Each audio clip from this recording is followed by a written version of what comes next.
ডাকসু নির্বাচন নিয়ে হাইকোর্টের আদেশের বিরুদ্ধে আপিল শুনানি আজ। ক্যাম্পাসে পাল্টাপাল্টি অভিযোগের মধ্য দিয়ে জমজমাট প্রচারণা।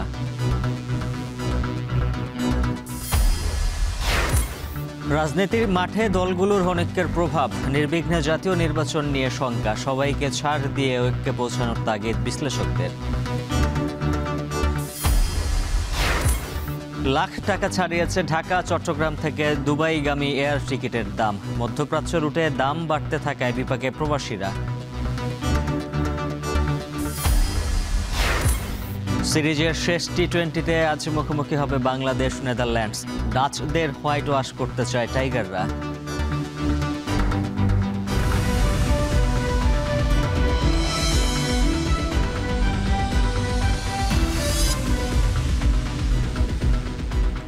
স্বাগত এখন বাণিজ্যে, সঙ্গে আছে আমি উজ্জ্বল হাফিজ।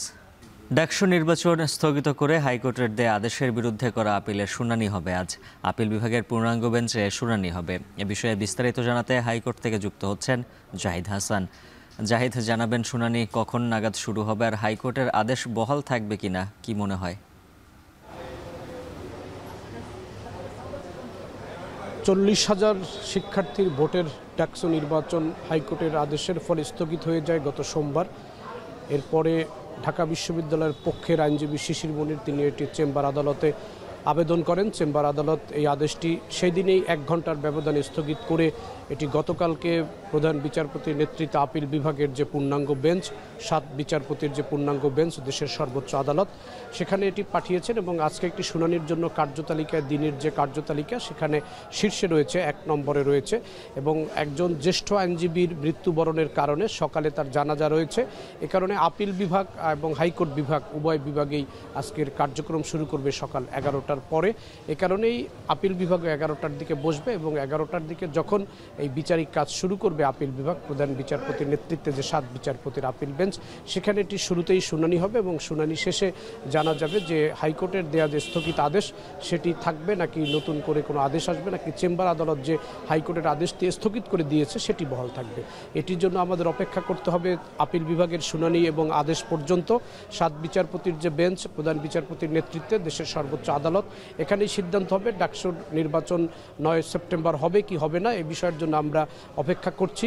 11টার পরে যেই শুনানি এবং রয়েছে, আজকে যদি আদেশ দেওয়া হয় আজকেই জানা যাবে কি হচ্ছে। যদি শুনানি দীর্ঘ সময় করা হয় অথবা যদি আরও 2-1 দিন সময় নেওয়া হয়, সেটিও আদালতের নিজস্ব এখতিয়ার। সব বিষয়গুলোর জন্য আমরা অপেক্ষা করছি। ঐক্যবদ্ধ শিক্ষার্থী প্যানেলের ঢাকা বিশ্ববিদ্যালয় শিবিরের সভাপতি এস.এম. ফরহাদ হোসেনের প্রার্থিতার চ্যালেঞ্জ করে রিট করেছেন বাম জোটের মুক্তিযুদ্ধ গণতান্ত্রিক বিষয়ক যে একজন সম্পাদক ফাহমিদা আলম। তিনি যে রিটটি করেছিলেন সেই রিটের ভিত্তিতে ঢাকা বিশ্ববিদ্যালয়ের নির্বাচনের যে তফসিল এবং যে ভোটার তালিকা সেটা স্থগিত করা হয়েছিল। একই সঙ্গে এস.এম. ফরহাদ হোসেনের প্রার্থিতা কেন বাতিল করা হবে না এই মর্মে একটি রুল জারি করেছিল হাইকোর্ট। সে বিষয়ের উপরে আজকে দীর্ঘমেয়াদী দীর্ঘ সময় হয়তো শুনানি হবেন এবং রিটকারী পক্ষে শুনানি করেছেন জ্যোতির্ময় বড়ুয়া এবং ঢাকা বিশ্ববিদ্যালয়ের পক্ষে শুনানি করেছেন শিশির মনির। এই দুজন আজকে তারা আপিল বিভাগে শুনানি করবেন এবং রাষ্ট্রপক্ষ থেকে অ্যাটর্নি জেনারেল শুনানি করবেন কিনা সেটি এখন পর্যন্ত নিশ্চিত নয়, অথবা অন্য কোনো জ্যেষ্ঠ আইনজীবীরা এই বিষয়ে কোনো পরামর্শ আদালতকে দেবেন কিনা সে বিষয়গুলো নিয়ে এখানে আলোচনা হতে পারে। সব কিছু মিলে আমরা অপেক্ষা করছি, যেহেতু ঢাকা বিশ্ববিদ্যালয়ের শিক্ষার্থীদের একটি নির্বাচন এবং নির্বাচন একদম শেষের দিকে, প্রার্থীদের মধ্যে প্রচারণা তুঙ্গে, শিক্ষার্থীরা ভোট দেওয়ার জন্য তারা আগ্রহ নিয়ে সময় নিয়ে অপেক্ষা করছেন এই 9 সেপ্টেম্বরের জন্য। এই জন্য একটি গুরুত্বপূর্ণ বিষয়, সে বিষয়টির আদালত থেকে কি নির্দেশনা আসে, কি ফয়সালা আসে, সেটির জন্য আমরা অপেক্ষা করছি। উজ্জ্বল। হাইকোর্ট প্রাঙ্গণ থেকে যুক্ত ছিলেন সহকর্মী জাহিদ হাসান। চলমান সংকট নিয়ে বাংলাদেশ কৃষি বিশ্ববিদ্যালয়ে আজ সিন্ডিকেটের সভা অনুষ্ঠিত হবে। সভায় হল ছাড়ার নির্দেশনা প্রত্যাহার ও আগামী 7 দিনের মধ্যে বিশ্ববিদ্যালয় খুলে দেওয়ার সিদ্ধান্ত আসতে পারে। এছাড়া একক কম্বাইন্ড ডিগ্রির বিষয়ে শিক্ষার্থীদের সাথে আজ ফের আলোচনা হবে। এ নিয়ে আরও জানাতে বাংলাদেশ কৃষি বিশ্ববিদ্যালয় থেকে যুক্ত আছেন সহকর্মী হারুনুর রশিদ। হারুন, জানাবেন বিশ্ববিদ্যালয়ের বর্তমান পরিস্থিতি কেমন দেখছেন আর সিন্ডিকেট সভায় আর কি বিষয় নিয়ে আলোচনা হতে পারে?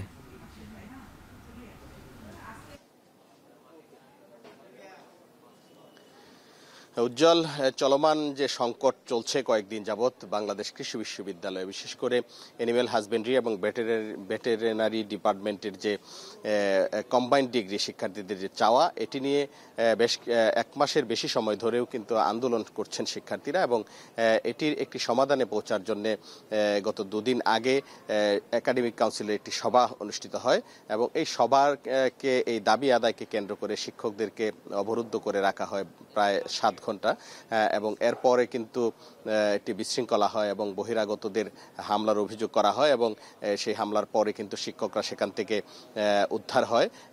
এই নিয়ে কিন্তু বেশ গত 2-3 দিন ধরে ক্যাম্পাস বেশ উত্তপ্ত রয়েছে। আমরা দেখেছি যে ক্যাম্পাসে শিক্ষার্থীরা রেল লাইন অবরোধ করেছে, বিক্ষোভ করেছে এবং তাদের দাবি দাওয়া আদায় করার জন্য, বিশেষ করে যারা বহিরাগত, যারা হামলা করেছে তাদের বিচার দাবি করা হয়েছে এবং একক কম্বাইন্ড ডিগ্রির জন্য একটি ডিগ্রি যেন চালু করা হয় সে বিষয়ে তারা আন্দোলন করেছেন এবং এই বিষয় নিয়ে কিন্তু গতকালও প্রায় বেশ কয়েক ঘন্টা ঢাকা ময়মনসিংহ রেলপথ অবরোধ ছিল শিক্ষার্থীদের।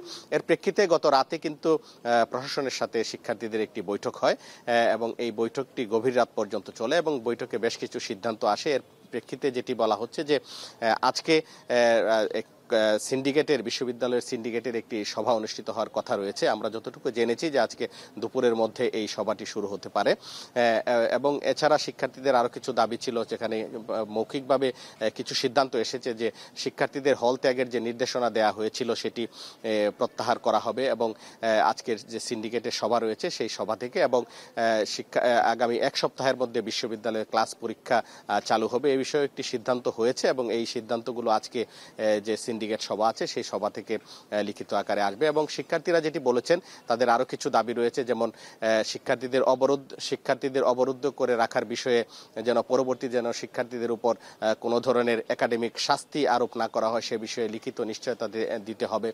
সব বেশ কিছু দাবি রয়েছে এবং এ বিষয়ে এবং কম্বাইন্ড ডিগ্রি, একক ডিগ্রি চালুর বিষয়ে আজকেও কিন্তু শিক্ষার্থীদের সাথে বিকেল 5টার পরে সভা অনুষ্ঠিত হওয়ার কথা রয়েছে।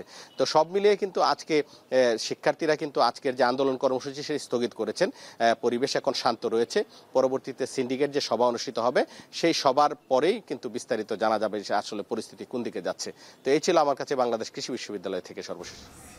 হারুনুর রশিদ যুক্ত ছিলেন কৃষি বিশ্ববিদ্যালয় থেকে। এদিকে আজ শেষ হচ্ছে রাজশাহী বিশ্ববিদ্যালয় কেন্দ্রীয় ছাত্র সংসদ রাকসু নির্বাচনের ফর্ম উত্তোলনের সময়সীমা। শেষ মুহূর্তে প্রার্থী হিসেবে মনোনয়ন ফর্ম তুলছেন শিক্ষার্থীরা। প্রথম বর্ষের শিক্ষার্থীদের ভোটার তালিকায় এরই মধ্যে অন্তর্ভুক্ত করা হয়েছে। বিস্তারিত জানাতে রাজশাহী বিশ্ববিদ্যালয় থেকে যুক্ত আছেন মারুফ হাসান। মারুফ, জানাবেন রাকসু নির্বাচনকে কেন্দ্র করে শেষ মুহূর্তে প্রার্থীদের মাঝে নির্বাচনী আমেজ কেমন দেখছেন?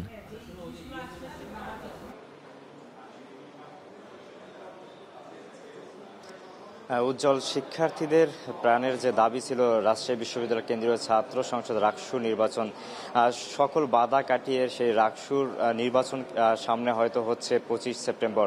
আমরা আজকে সকাল থেকে ক্যাম্পাসে বিভিন্ন জায়গায় ঘুরে দেখেছি যে শিক্ষার্থীদের মধ্যে রাকসুকে কেন্দ্র করে যে উচ্ছ্বাস, যে উৎসব, সেটি কিন্তু দেখার মতো ছিল। এখানে যারা শেষ মুহূর্তে প্রার্থী হিসেবে নিজেদের নাম লিখতে চাচ্ছেন তারাও কিন্তু প্রার্থিতার জন্য মনোনয়ন ফর্ম তোলার জন্য ভিড় করছেন। আমরা গতকাল দেখেছি যে রাজশাহী বিশ্ববিদ্যালয় কেন্দ্রীয় ছাত্র সংসদ রাকসুর প্রধান রিটার্নিং কর্মকর্তা এবং প্রধান নির্বাচন কমিশনার একটি সিদ্ধান্ত তারা নিয়েছেন। সেটি হচ্ছে এর আগে ছাত্র দলের নেতাকর্মীরা একটি দাবি জানিয়েছিলেন যাতে 2024-25 শিক্ষাবর্ষের শিক্ষার্থীদের এই ভোটার তালিকায় অন্তর্ভুক্ত করা হয়। তারই প্রেক্ষাপটে পরবর্তীতে তারা নির্বাচন কমিশন একটি মিটিংয়ে বসে সিদ্ধান্ত নেয় যে 2024-25 শিক্ষাবর্ষের শিক্ষার্থীরাও এই নির্বাচনে, রাকসু নির্বাচনে অংশগ্রহণ করতে পারবে। পরপরই আমরা দেখতে পাচ্ছি যে এখানে প্রথম বর্ষের শিক্ষার্থীদের মধ্যে উৎসব মুখর একটা অবস্থা চলছে। তারা কিন্তু আগ্রহের সহিত এখানে মনোনয়ন ফর্ম উত্তোলন করার জন্য আসছেন এবং ইতিমধ্যে আমরা জানতে পেরেছি যে একজন প্রথম বর্ষের শিক্ষার্থী যে কিনা ভিপি পদে লড়াই করবে এমনটাও কিন্তু আমরা জানতে পেরেছি। হয়তো কিছুক্ষণের মধ্যেই নির্বাচনের জন্য তাদের প্রথমত যে মনোনয়ন ফর্ম উত্তোলনের সেই কার্যক্রম শুরু হবে, কারণ প্রথমে তাদেরকে ব্যাংকে টাকা দিয়ে ব্যাংক ড্রাফট করতে হয়, পরবর্তীতে সেই পে স্লিপ কিন্তু এখানে এখানে রাকসুর যে কোষাধ্যক্ষের কার্যালয় আছে সেখানে এসে জমা দিয়ে পরবর্তীতে তাদের যে এখানে কার্যক্রম সেগুলো সম্পূর্ণ করে মনোনয়ন ফর্মটি নিতে হয়। আর এখানে আমি একটু তথ্য আপনাকে জানিয়ে রাখি যে আগামী কাল থেকে 4 থেকে 7 সেপ্টেম্বর পর্যন্ত চলবে আপনার মনোনয়ন ফর্ম যে দাখিলের সেই সময়সীমা, এবং আজ থেকে কিন্তু শেষ হচ্ছে মনোনয়ন ফর্ম উত্তোলনের সময়সীমা। এবং এখানে নির্বাচন কমিশন স্পষ্টভাবে বলে দিয়েছেন যে আগামী 25 সেপ্টেম্বরই হবে নির্বাচন, এখানে পিছানোর কোনো সুযোগ নেই। উজ্জ্বল, রাজশাহী বিশ্ববিদ্যালয়ের যে রাকসু নির্বাচন তার এই ছিল সবশেষ তথ্য আমার কাছে। এবার জানবো ডাকসু নির্বাচনের খবর। সহকর্মী জাওয়াদ মাহমুদ যুক্ত আছেন আমাদের সঙ্গে। জাওয়াদ, ক্যাম্পাসে নির্বাচনী প্রচারণা কেমন দেখছেন, আর প্রার্থীরা তো একে অপরের বিরুদ্ধে পাল্টাপাল্টি অভিযোগ করছেন, এই বিষয়টি ভোটাররা কিভাবে দেখছেন?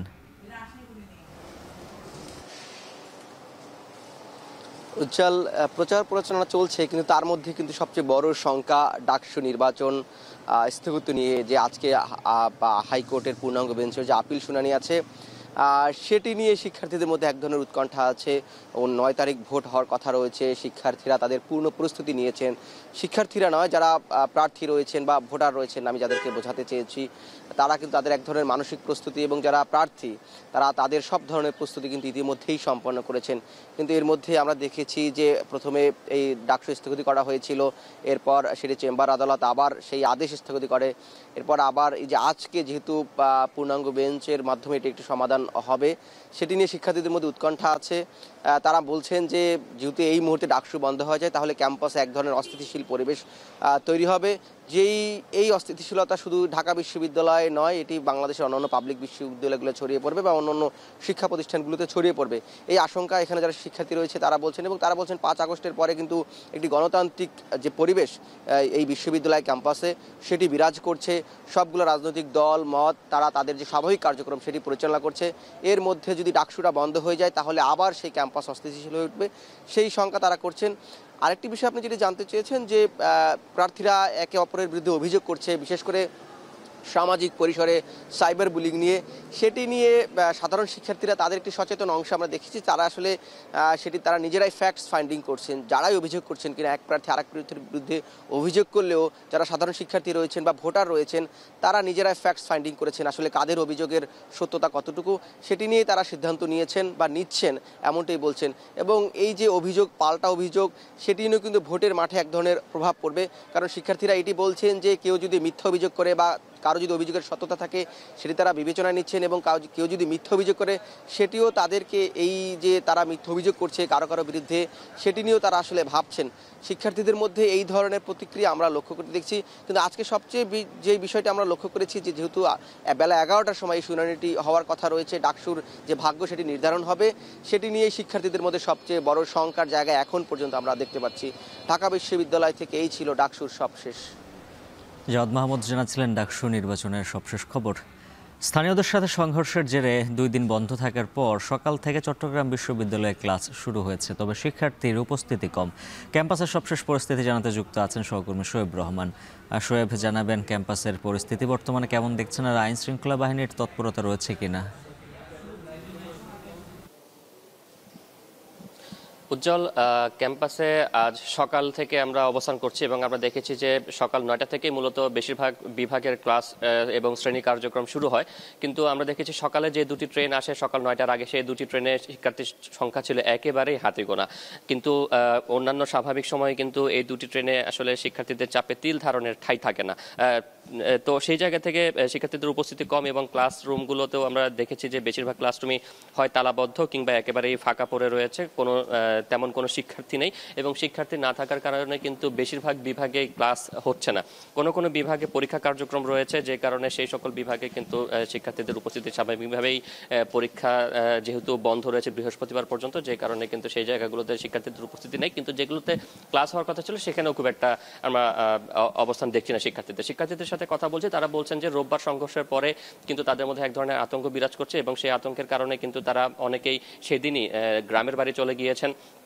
আবার বিশেষ করে যারা বিশ্ববিদ্যালয়ের আশেপাশের মেস কিংবা কটেজগুলোতে থাকতেন সেখানে তারা আতঙ্ক বোধ করছেন এবং সেই বাড়ি কিংবা মেস মালিকরা তাদেরকে বলছেন যে পরবর্তী দুর্ঘটনা এড়াতে তারা সাময়িকভাবে কিছুদিনের জন্য হল কিংবা অন্যান্য কোনো বন্ধুর বাসায় অবস্থান করেন, যে কারণে তারা তাদের যে স্বাভাবিক বাসস্থানের যে ব্যবস্থা সেটিও কিন্তু বিঘ্নিত হচ্ছে, যেই কারণে শিক্ষার্থীদের মাঝে এখনও এক ধরনের আতঙ্ক বিরাজ করছে এবং সেই কারণে শিক্ষার্থীদের উপস্থিতি কিছুটা কম বলে কিন্তু শিক্ষার্থীরা জানিয়েছেন। আমরা সমাজবিজ্ঞান অনুষদের ডিন তার সাথে কথা বলেছিলাম, তিনি বলেছেন যে প্রশাসনের পক্ষ থেকে আজ ক্লাস চালুর কথা জানানো হয়েছে, কিন্তু শিক্ষার্থী উপস্থিতি কম হওয়ার কারণে অনেক বিভাগে আসলে ক্লাস কার্যক্রম বা শ্রেণী কার্যক্রম হচ্ছে না। আইন শৃঙ্খলা বাহিনীর কথা যদি বলি, সকাল থেকে আমরা দেখেছি যে সকাল 8:30টার দিকে সেনাবাহিনী ক্যাম্পাসে প্রবেশ করে এবং এরপর থেকে কিন্তু তারা ক্যাম্পাসে টহল দিচ্ছেন, স্ট্রাইকিং ফোর্স হিসেবে তারা কিন্তু কাজ করছেন এবং প্রশাসনের পক্ষ থেকে বলা হয়েছে যতক্ষণ পর্যন্ত না আতঙ্ক দূর হচ্ছে বা পরিস্থিতি স্বাভাবিক হচ্ছে ততক্ষণ পর্যন্ত কিন্তু স্ট্রাইকিং ফোর্স ক্যাম্পাসে মোতায়েন থাকবে। এবং বিশ্ববিদ্যালয়ের গতকাল যে জরুরি সিন্ডিকেট সভা সেই সভায় 13টি সিদ্ধান্ত নেওয়া হয়েছে এবং সেই 13টি সিদ্ধান্ত অনুযায়ী শিক্ষার্থীদের যে সমস্যা বা যে দাবিগুলোর কথা জানানো হয়েছে সেগুলোর ব্যাপারে প্রশাসন আশ্বাস দিয়েছেন সেই বিষয়গুলো বাস্তবায়নের ক্ষেত্রে, এবং যারা আহত হয়েছেন তাদের চিকিৎসার ব্যয়ভার বিশ্ববিদ্যালয় প্রশাসন বহনের সিদ্ধান্ত নিয়েছেন। সকাল 11:30টায় শিক্ষার্থীরা তাদের যে পরবর্তী বক্তব্য সেই বক্তব্য নিয়ে একটি বিক্ষোভ সমাবেশ করার কথা রয়েছে, সেখান থেকে হয়তো আমরা পরবর্তীতে শিক্ষার্থীদের যে বক্তব্য বা দাবি দেওয়াগুলো রয়েছে সেগুলোর ব্যাপারে জানতে পারবো। অন্যদিকে গ্রামবাসীর বক্তব্য, তারা এই বিষয়টির সমাধান চাইছেন, তারা চাইছেন যে সংঘাত ভুলে যাতে সৌহার্দ্যপূর্ণ পরিবেশে গ্রামবাসী এবং বিশ্ববিদ্যালয়ের শিক্ষার্থীরা পাশাপাশি অবস্থান করতে পারে সেই রকম একটা পরিবেশ তারাও কিন্তু প্রত্যাশা করছেন। উজ্জ্বল। চট্টগ্রাম বিশ্ববিদ্যালয়ের সবশেষ পরিস্থিতি জানাচ্ছিলেন সহকর্মী শোয়েব রহমান। আগামী ফেব্রুয়ারিতে নির্বিঘ্নে জাতীয় নির্বাচন করা নিয়ে শঙ্কা রয়েছে। নির্বাচনের পদ্ধতি নিয়ে দলগুলোর অবস্থান ভিন্ন হওয়ায় সংকট আরও জটিল হচ্ছে। বিশ্লেষকরা বলছেন আগে পরস্পরকে ছাড় দিয়ে পুরোপুরি ঐক্যমত্যে আসতে হবে, এরপর গণভোটে পাশ হলে যথাযথ আইনি ভিত্তি পাবে জুলাই সনদ। বিস্তারিত হাসিফ বিল্লার প্রতিবেদনে। গণঅভ্যুত্থানের 1 বছর পর বেশ জোরে সোরে নির্বাচনের প্রস্তুতি নিচ্ছে নির্বাচন কমিশন। আগামী বছরের ফেব্রুয়ারিকে সময় ধরে রোডম্যাপ ঘোষণা হলেও নির্বাচনের পদ্ধতি নিয়ে রাজনৈতিক দলগুলোর অনৈক্য কাটেনি। নির্বাচনের পদ্ধতি নিয়ে যখন অনৈক্যের সুর, তাই এর প্রভাব পড়েছে রাজনীতির মাঠে। জুলাই সনদের নোট অব ডিসেন্ট এবং এর বাস্তবায়নের অস্পষ্টতাই রাজনৈতিক সংকটকে তীব্র করেছে। সম্প্রতি প্রধান উপদেষ্টার সঙ্গে রাজনৈতিক দলগুলোর বৈঠকেও নির্বাচন অনুষ্ঠানের পদ্ধতি নিয়ে তীব্র মতবিরোধ হয়েছে। জুলাই সনদের বাস্তবায়নের জন্য গণভোট হবে নাকি পরবর্তী জাতীয় সংসদে যাবে, এ নিয়ে বিভক্ত বিএনপি জামাত। জাতীয় নাগরিক পার্টি চায় নতুন সংবিধানের জন্য গণপরিষদ নির্বাচন। এখন যেটা সম্ভব সেটা এখন হবে, যেটা সাংবিধানিকভাবে করতে হবে সেটা আবার সরকার নির্বাচনের পরে সেটা করা হবে।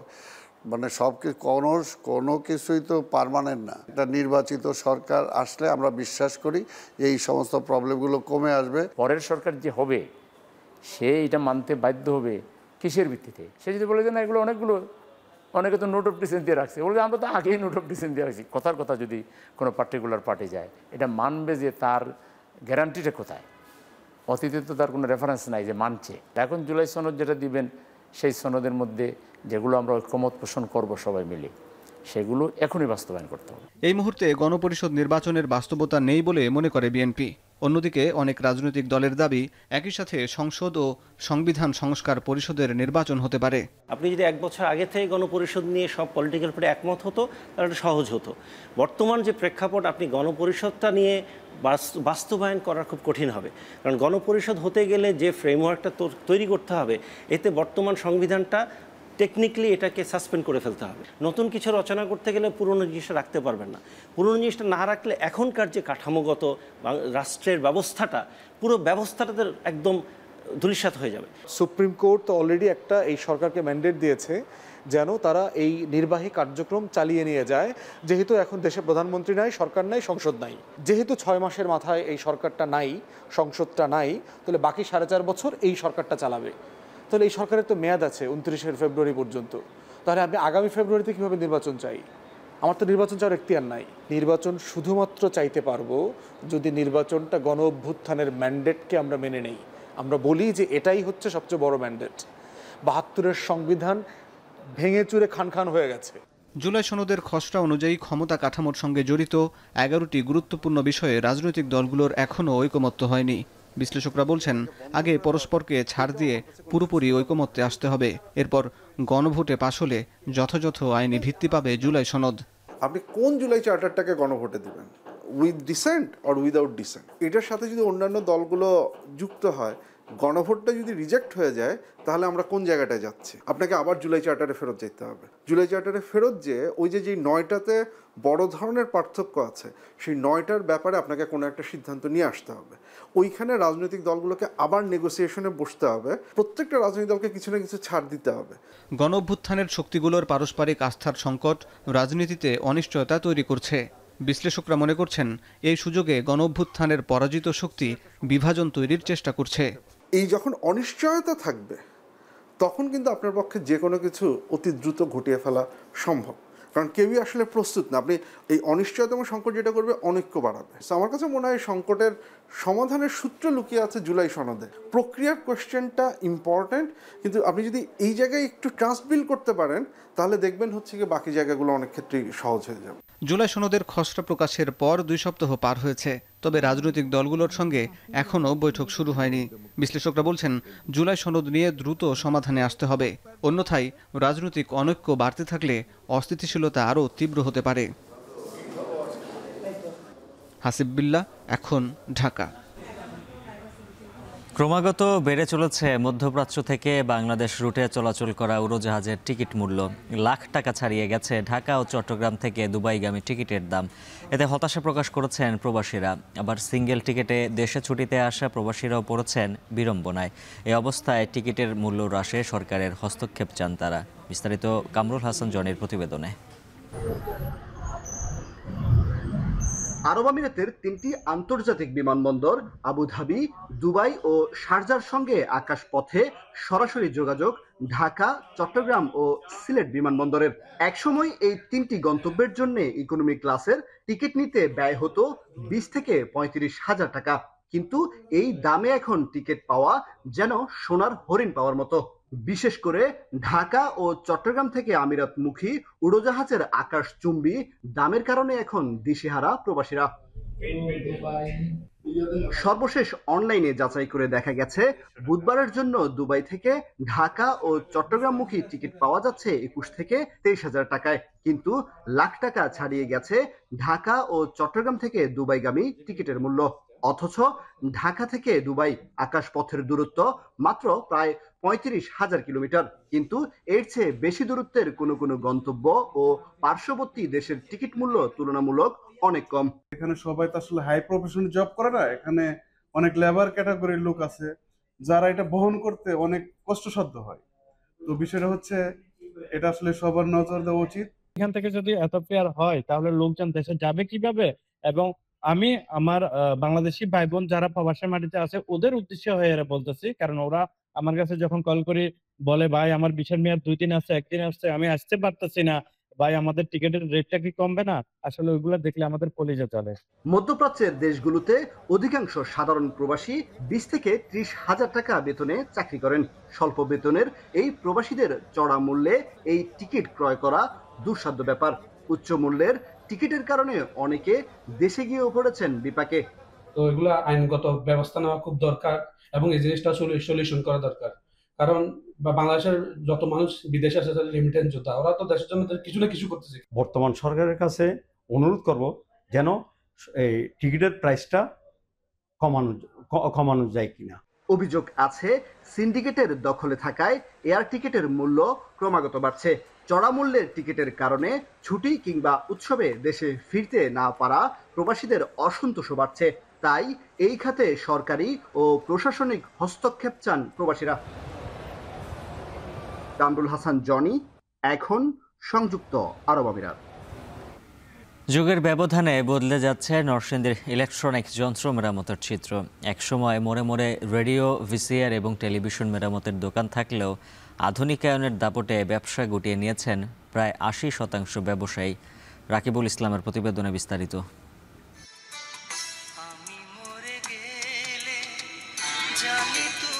গান বাজছে স্পিকারে, মেকানিকের মনোযোগ মাদারবোর্ডে, খুঁটিয়ে খুঁটিয়ে দেখছেন সমস্যার উৎস।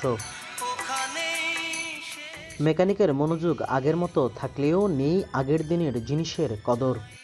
এক যুগ আগেও নরসিংদী জেলা শহরে টেলিভিশন, ভিসিআর এবং রেডিও মেরামতের দোকান ছিল অন্তত 100। যুগের ব্যবধানে তা নেমে এসেছে 4 ভাগের 1 ভাগে। ঐতিহ্যের অংশ হিসেবে যেসব দোকান এখনও টিকে আছে তার পরিমাণ 30টির বেশি নয়। ঐতিহ্য ধরে রাখতেই টিকে আছে শহরের গুটি কয়েক রেডিও, টিভি আর ভিসিআর মেরামতের দোকান। একই অবস্থা রায়পুরার হাসনাবাদ ও শিবপুর সহ জেলার প্রায় প্রতিটি প্রান্তে।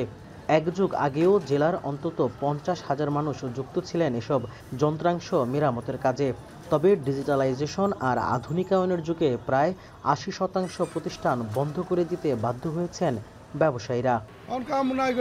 মানুষ টিভি নষ্ট হলে নিয়ে আসে না, খুব কম। এগুলা এখন মনে করেন আপনার এই মোবাইল, অ্যান্ড্রয়েড মোবাইল বাড়িয়া, স্মার্ট এলইডি টেলিভিশন বাড়িয়া, এই টেলিভিশনগুলি নষ্ট হয়ে গেছে, মানে বাজারটা নষ্ট হয়ে গেছে। মানে এখন ইনকামের সোর্স নাই। দোকান ভাড়াটা যে আপনার মাস শেষে আসে বা বছর শেষে আমরা দেই, এটা হিমশিম খেয়ে নেই। মুঠোফোন, ইন্টারনেট এবং অন্যান্য প্রযুক্তির জনপ্রিয়তায় কালের গহ্বরে হারিয়ে গেছে পুরানো দিনের বোকা বাক্স, রেডিও সহ সংশ্লিষ্ট ইলেকট্রিক যন্ত্র। ভিড় কমেছে মেরামতের দোকানেও। তবে পুরানো এসব যন্ত্রের আবেদন এখনও রয়েছে বলে মনে করছেন সাধারণ মানুষ। 100-200 লোক সমাবেত হয়ে ছবি দেখতাম, এই বাংলা সিনেমা, যেটা শুক্রবারে বাংলা সিনেমা চলতো, তো এখন আর ওই রকম নাই। মনে করেন এখন ইয়াতে সব মোবাইলই পাওয়া যায়, সব ইয়াতে পাওয়া যায়, জায়গায় জায়গায় বড় বড় টিভি। এই কোটা আন্দোলনে কিন্তু আমরা পুরোটাই নির্ভর ছিল বিবিসির উপরে, নিরপেক্ষ সংবাদের জন্য। তো আমরা রেডিও যদি চলেও যায়, এটা আবেদন একদম ছেড়ে দিতে না, এটা প্রয়োজনীয়তা এখনও রয়ে গেছে। ইয়া টিভি দিছে, দেওয়াল টিভি দিছে, ছাড়ছে।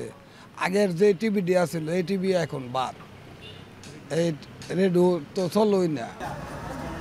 বিনোদনের খোরাক জোগানো এসব যন্ত্রের গেল 3 যুগের দিনলিপি তুলে ধরলেন জেলার প্রবীণ এই মেকানিক। তার দাবি, আধুনিকায়নের পাশাপাশি এনালগ মেকানিকদের প্রয়োজন সুষ্ঠু প্রশিক্ষণ। সরকার যদি মনে করেন এই লোকগুলিরে আবার নতুন করে একটা প্রশিক্ষণ দেয়া, এই লাইনে যদি প্রশিক্ষণ দেয় মনে করেন, বা ওই আগের যে টেকনোলজিগুলি আছে এগুলি যদি আবার নতুন করে মনে করেন দিয়ে দেয়, হ্যাঁ, মানে প্রতিষ্ঠিত করে, তাহলে মনে হয় আমার মনে হয় আর আবার চলতে পারবে। মনে করেন 1.5 যুগ আগে প্রতিটি ইলেকট্রনিক যন্ত্র মেরামতের দোকানে মাসে লেনদেন হতো গড়ে 40,000 টাকা। বর্তমানে যা নেমে এসেছে 10,000-এ। রাকিবুল ইসলাম, এখন নরসিংদী। নড়াইলের বিভিন্ন এলাকায় তালগাছ দিয়ে নির্মিত ডোঙ্গার ব্যবহার সেই আদিকাল থেকেই। আগের তুলনায় এই বাহনটির ব্যবহার কমলেও ভিন্ন কাজে এখনও ডোঙ্গা ব্যবহার করে জেলার হাজারো মানুষ। দামে সস্তা ও মজবুত হওয়ায় এই নৌযানটির জনপ্রিয়তা বেশ তুঙ্গে। এসব ডোঙ্গা জেলার সীমানা পেরিয়ে যাচ্ছে আশেপাশের বিভিন্ন জেলায়, আর প্রতি বছর এ জেলা থেকে বিক্রি হচ্ছে অন্তত 2 কোটি টাকার ডোঙ্গা। ইমরান হোসেনের তথ্য ছবিতে প্রতিবেদন। নদী, খাল-বিল, জলাশয় বেষ্টিত নড়াইল জেলায় বর্ষা মৌসুমে একসময় মানুষের যাতায়াতের প্রধান মাধ্যম ছিল নৌপথ। তবে সময়ের ব্যবধানে নৌপথে আনাগোনা কমলেও এখনও নদী বা বিল পাড়ের মানুষের চলাচলের নিত্য সঙ্গী তালগাছ দিয়ে নির্মিত ডোঙ্গা। এবছর বৃষ্টিপাত বেশি হওয়ায় বাজারে বেড়েছে ডোঙ্গার চাহিদাও। নড়াইল সদরের চরশালিখা গ্রামের আব্দুল বাশার শেখ প্রায় 3 দশকেরও বেশি সময় ধরে বর্ষা মৌসুমে তালগাছ দিয়ে ডোঙ্গা তৈরি করে জীবিকা নির্বাহ করেন তিনি। বর্ষা মৌসুমে প্রায় 5 মাস ধরে ডোঙ্গার কারিগর, শ্রমিক, ক্রেতা ও বিক্রেতার হাঁকডাকে মুখরিত থাকে সদর উপজেলার তুলারামপুর বাজার। স্থানীয় চাহিদা মিটে এ সকল ডোঙ্গা যাচ্ছে পার্শ্ববর্তী যশোর, মাগুরা, গোপালগঞ্জ ও ফরিদপুর জেলায়। আমি 30 বছর ধরে ডোঙ্গার ব্যবসা করি। এই ডোঙ্গার ব্যবসা করে আমার ছেলেমেয়ের সংসার চালাই।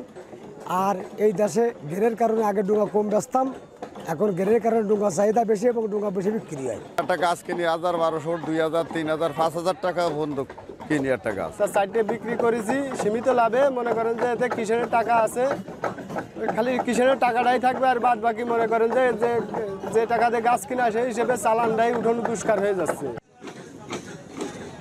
আকার ভেদে এক একটি তালগাছ 4 থেকে 6 হাজার টাকায় কেনেন উদ্যোক্তারা। পরে প্রথমে তালগাছের গোড়াসহ গাছের 8 থেকে 11 হাত লম্বা কেটে মাঝামাঝি সমানভাবে 2 ভাগ করে প্রতিটি ভাগ দিয়ে 2টি ডোঙ্গা তৈরি করা হয়। প্রতিটি ডোঙ্গা আকার ভেদে 8 থেকে 12 হাজার টাকা পর্যন্ত বিক্রি হয়।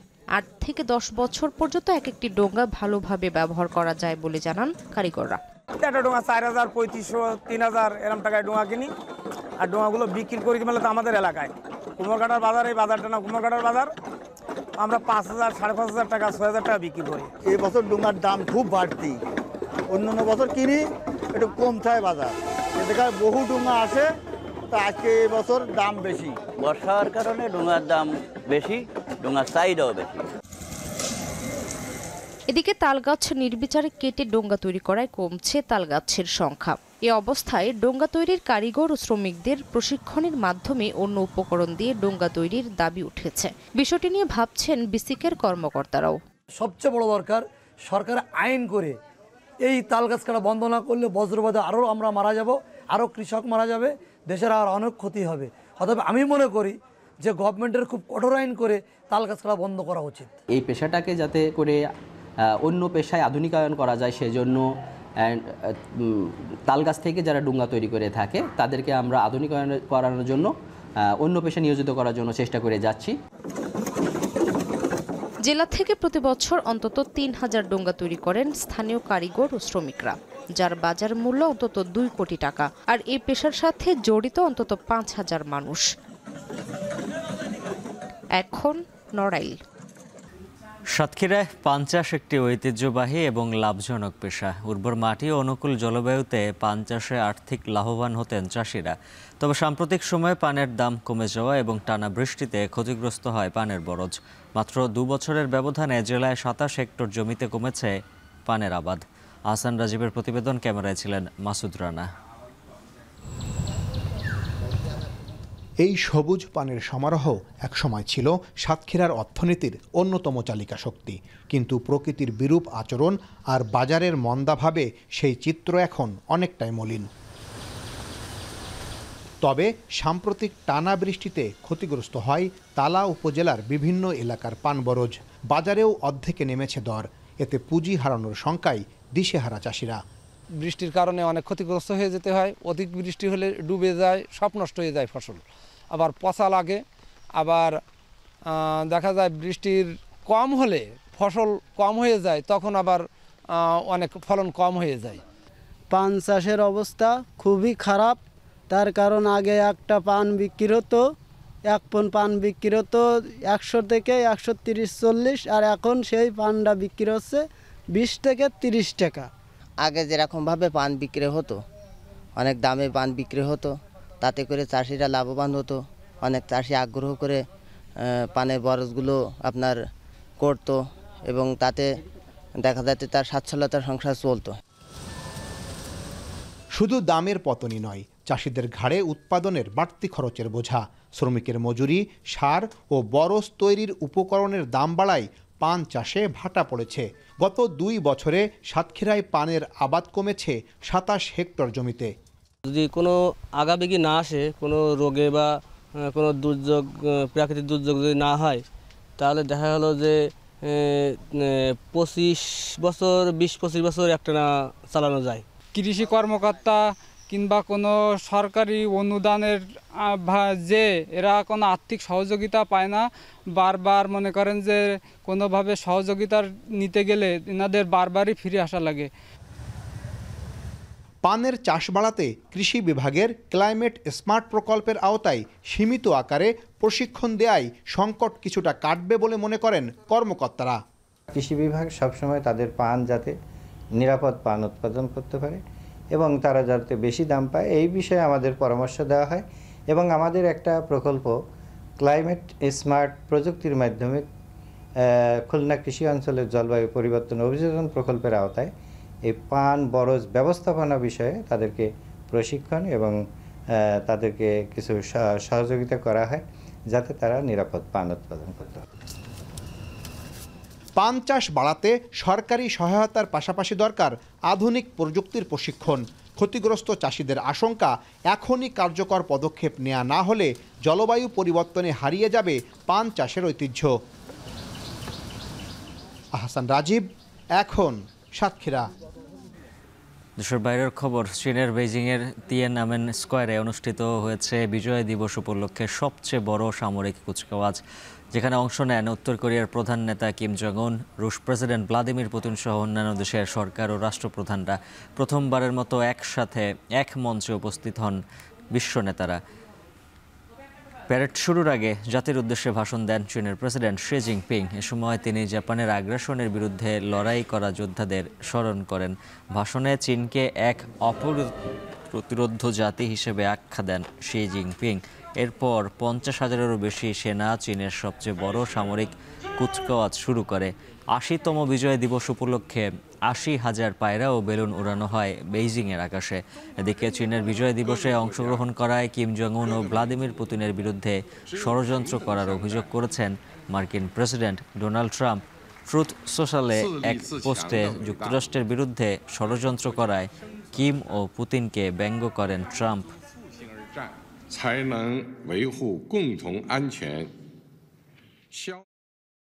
পাকিস্তানের বেলুচিস্তান প্রদেশের রাজধানী কোয়েটায় এক সমাবেশে বোমা বিস্ফোরণে অন্তত 13 জন নিহত হয়েছেন।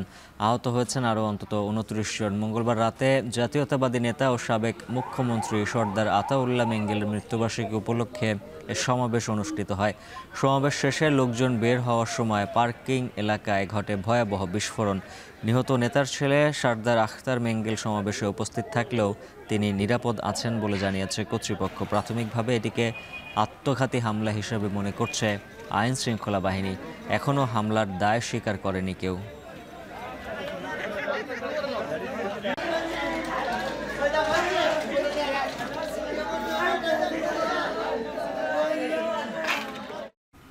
ক্যারিবিয়ান সাগরে ভেনেজুয়েলা থেকে আসা একটি মাদকবাহী নৌকায় হামলা চালিয়েছে মার্কিন সেনারা। এতে নিহত হয়েছে অন্তত 11 মাদক কারবারি।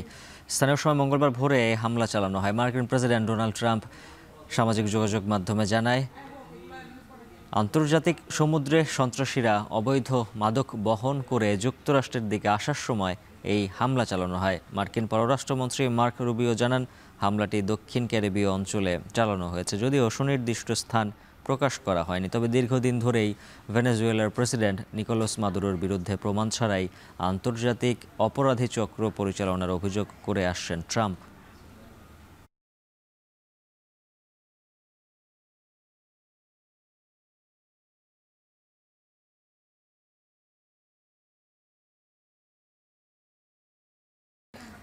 নেদারল্যান্ডসের বিপক্ষে 3 ম্যাচ সিরিজের শেষ টি-20তে মাঠে নামবে বাংলাদেশ। এই ম্যাচে ডাচদের হারিয়ে হোয়াইট ওয়াশ করতে চায় টাইগাররা।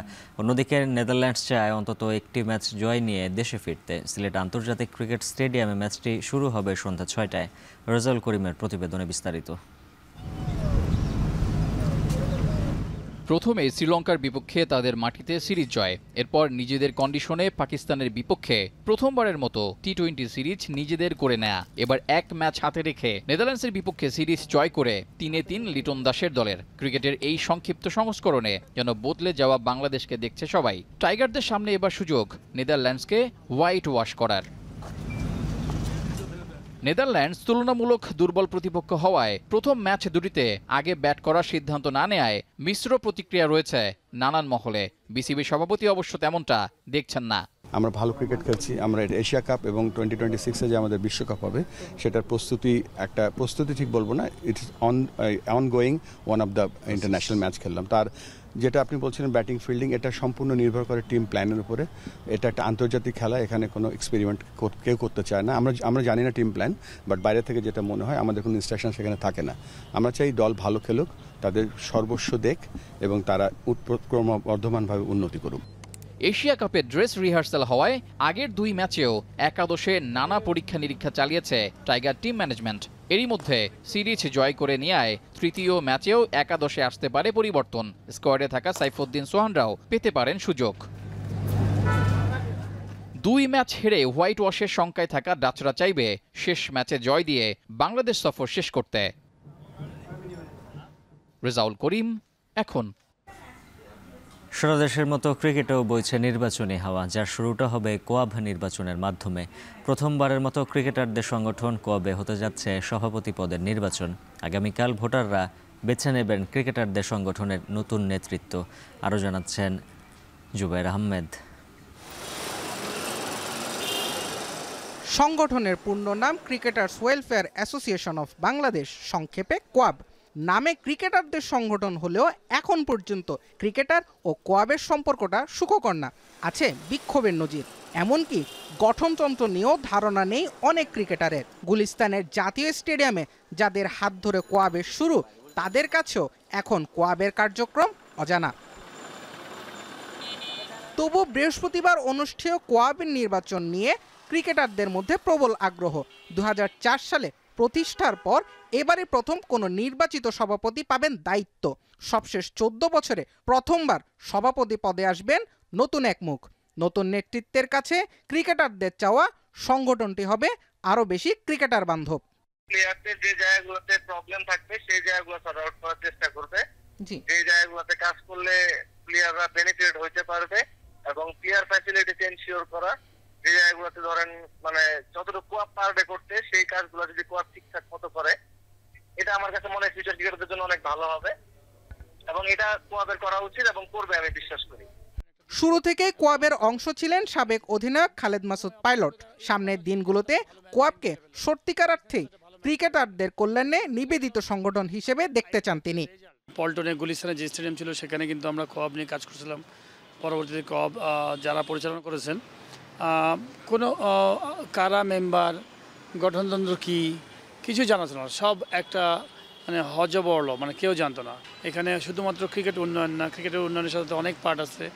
যেমন খেলোয়াড়দের অনেক প্রবলেমস থাকে, যারা হয়তো দারিদ্রতা আছে, বিভিন্ন ইনজুরিতে আছে, কি করে তাদের কাছে পাশে থাকা যায়, সামাজিকভাবে কি করে দেশের কাজে লাগানো যায়। তো এইরকম প্রচুর ধরনের অ্যাক্টিভিটিস আছে যেটা আমাদের ওয়েলফেয়ার অ্যাসোসিয়েশনের মাধ্যমে অনেক কিছু করা সম্ভব জাতির জন্য, সমাজের জন্য। কোয়াবের বর্তমান আহ্বায়ক কমিটির প্রধান সেলিম শাহেদ আসন্ন নির্বাচনেও লড়বেন সাবেক এই ক্রিকেটার। কোয়াবের পূর্বের ব্যর্থতা নিয়ে মন্তব্য না করলেও সামনের দিনের জন্য বড় পরিকল্পনায় শোনালেন সেলিম শাহেদ। করেছি ফর কারেন্ট প্লেয়ার্স, যত কারেন্ট প্লেয়াররা আছে সেই যেই লেভেলে খেলুক সবার যাতে একটা এগ্রিমেন্ট থাকে, এগ্রিমেন্টের ভিত্তিতে তারা যাতে কন্ট্রাক্ট সাইন করে। কেন রিসেন্টলি রিটায়ার করেছে তাদের জন্য রাখা হয়েছে যে অল্টারনেট ট্রেনিং অপশন বা অল্টারনেট ক্যারিয়ার ডেভেলপমেন্ট। কারণ আপনি আজকে প্লেয়ার আছেন, হয়তো আপনি ফার্স্ট ডিভিশন পর্যন্ত খেলেছেন বা প্রিমিয়ার লিগ পর্যন্ত খেলেছেন, বাংলাদেশ টিমে খেলেননি, কিন্তু আপনার হয়তো একাডেমিক কনফিডেন্সও অতটা নাই। তো সেই ক্ষেত্রে অন্যান্য অপশন কি আছে ক্যারিয়ার ডেভেলপমেন্টের জন্য? যারা রিটায়ার করে গেছেন একেবারে, যে তাদের জন্য পেনশন ফান্ড ক্রিয়েট করা, যে পেনশন ফান্ডের মাধ্যমে, কারণ তারা জীবনে একটা বড় সময় খেলার মাঠে কাটিয়েছেন। 2014 সালের পর এবারই কোয়াবে দেখা যাবে আনুষ্ঠানিক নেতৃত্ব। নতুন দিনের নতুন নেতৃত্বের কাছে ক্রিকেটারদের প্রত্যাশা সীমিত হলেও অতীত বলছে কাজটা বেশ চ্যালেঞ্জিং। সামনের দিনগুলোতে তবু কোয়াবকে আরও বেশি কার্যকর ভূমিকায় দেখার প্রত্যাশা ক্রিকেট সংশ্লিষ্টদের। জুবায়ের আহমেদ, এখন, ঢাকা। শেষ করবো এখন বাণিজ্য, তার আগে শিরোনামগুলো জানিয়ে দিচ্ছে আরও একবার। ডাকসু নির্বাচন নিয়ে হাইকোর্টের আদেশের বিরুদ্ধে আপিল শুনানি আজ। ক্যাম্পাসে পাল্টাপাল্টি অভিযোগের মধ্য দিয়ে জমজমাট প্রচারণা।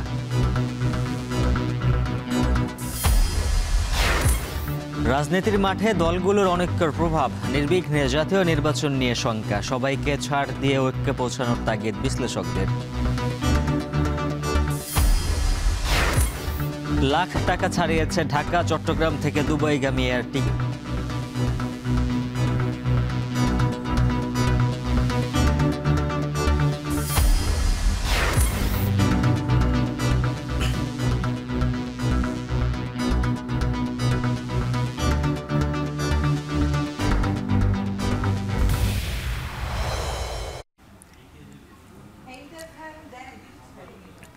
আর এই ছিল এখন বাণিজ্যের আয়োজনে।